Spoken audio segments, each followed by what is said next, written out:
In this lesson, you will learn to use z substitution to solve quadratic equations. Now there are times when you're given an equation and it may look similar to an equation that you're used to solving, but it may be just a little bit different. Such as right here, we have 3x plus 2 squared minus 5 times 3x plus 2 minus 6 equals 0. Now it's similar in the fact that we have a squared term, and then we have something else here, constant equaling 0. It looks kind of like what we're used to, but it's a little different because we have the parentheses. We have the whole quantity of 3x plus 2 being squared. So what we can do is we can use a process called z substitution, where what I can do is I can replace this middle part right here with the coefficient of the 5 in this case, replace that with the letter z. So I can let z equals 3x plus 2. So in place of that, I'm going to put a z. And in place over here, I see another 3x plus 2. I'm going to put a z here as well.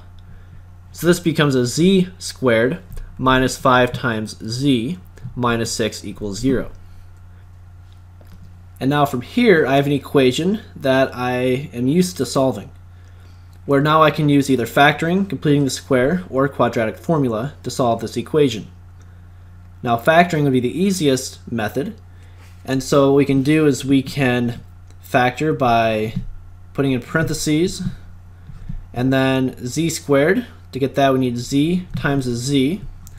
Then to figure out what goes here and here, I look at the 6, the negative 6. To get negative 6, I'd have a 6 times 1 or a 2 times 3, where one needs to be positive and the other is going to be negative. Okay, and then I could have a positive 6, negative 1, or a positive 2 and a negative 3. And the question is, which one do I use? Well, it needs to add up to be negative 5, so if I take the negative 6 and the plus 1, so negative 6 and a plus 1, that's going to add up to give me a negative 5, and multiply to give me a negative 6. So that's what I get for the next step. And then from here, I can set each part equal to 0. So I get z minus 6 equals 0, or z plus 1 equals 0. So z would have to be 6 or negative 1. Now many people will forget and stop here when we should not stop yet, because our objective is to solve for x. Z was just a placeholder. So now we need a back substitute, where z was equal to 3x plus 2. So I'm going to plug in the 3x plus 2 back in for z. So instead of z equals 6, I have 3x plus 2 equals 6. And instead of z equals negative 1, I have 3x plus 2 equals negative 1. So then I can finish this off and solve for x by subtracting 2 from both sides. I get 3x equals 4, divide by 3. I get x equals 4/3. And then over here, I can subtract 2. I get 3x equals negative 3. Divide both sides by 3. I get x equals a negative 1. So my solution here would be x equals 4/3, or x would equal negative 1. Now that we've solved that first one, there are 3 other types of equations that you might see, in addition to something in parentheses being squared. And here is the second type that you might see, where there's no squared term in this case, but if I use the same process of setting this equal to z, what I can do is then have this would be z, and then over here, this would actually be z squared. And why is that?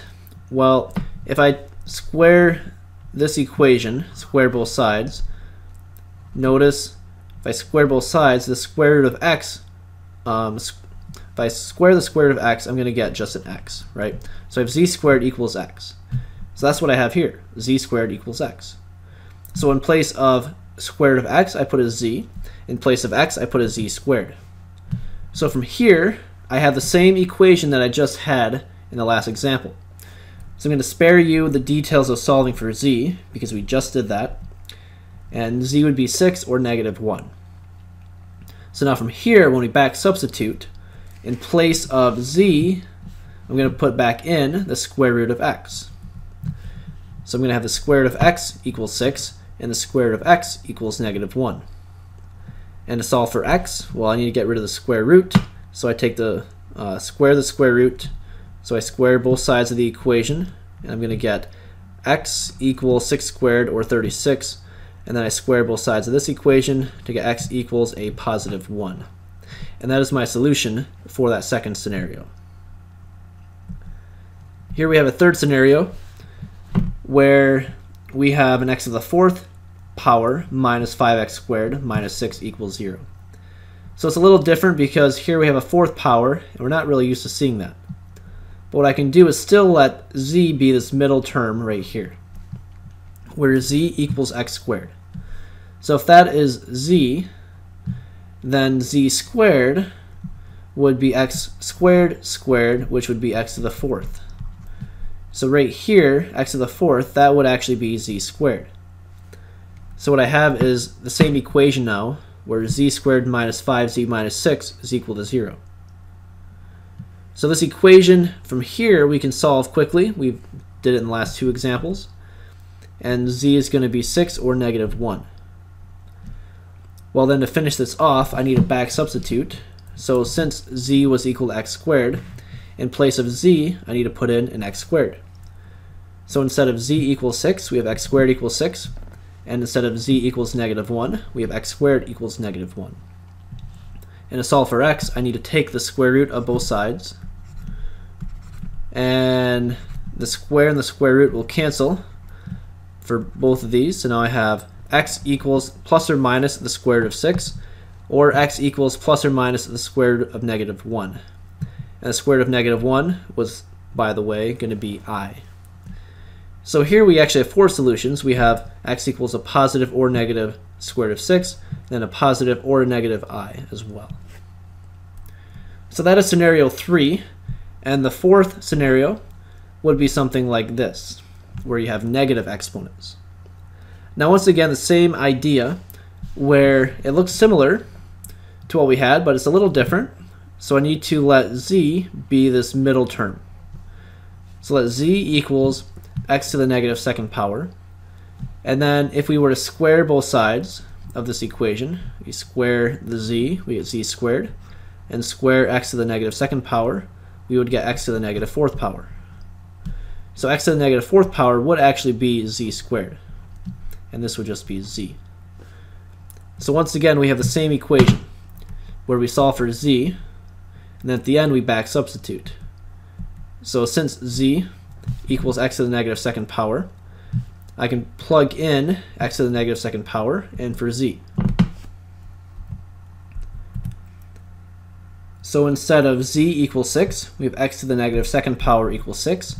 And instead of z equals -1, we have x to the -2nd power equals -1. And then we need to solve this for x. There are different ways you can solve this, but the way that we have learned up to this point would be simply converting this negative exponent into a fraction, where x to the -2nd power would become 1 over x to the +2nd power. So from here we can solve this, and you can maybe think of this as cross multiplying. X squared times 6 would give you 6x squared, and then 1 times 1 would give you 1. Same thing over here, x squared times -1 would give you -x squared, and then 1 times 1 would give you a 1. So you can solve both of these, this one divided by 6, and this one divided by -1. So now we have x squared equals 1/6, or x squared equals -1. And then to solve for x, we take the square root of both sides. That'll get rid of the square. So the square root of x squared becomes x. And then for the first equation, we have x equals plus or minus the square root of 1/6, which you can break apart into two fractions as the square, or two parts, the square root of 1 over the square root of 6. And then over here we have a plus or minus square root of -1. Well, the square root of -1, we learned before, is just the letter I, it's imaginary. And then the square root of 1 is just going to be 1. But an issue we have here is the radical is in the denominator. We need to get rid of that in order to simplify. So to simplify this radical down here, we need to multiply the numerator and denominator by the square root of 6. So when I do that, the numerator, I have 1 times square root of 6, which would just be the square root of 6. And the bottom, the square root of 6 times the square root of 6 would become 6. So my solution would be x equals plus or minus a square root of 6 over 6, or the other solution could be a plus or minus I. And that concludes our lesson for today. We will see you next time.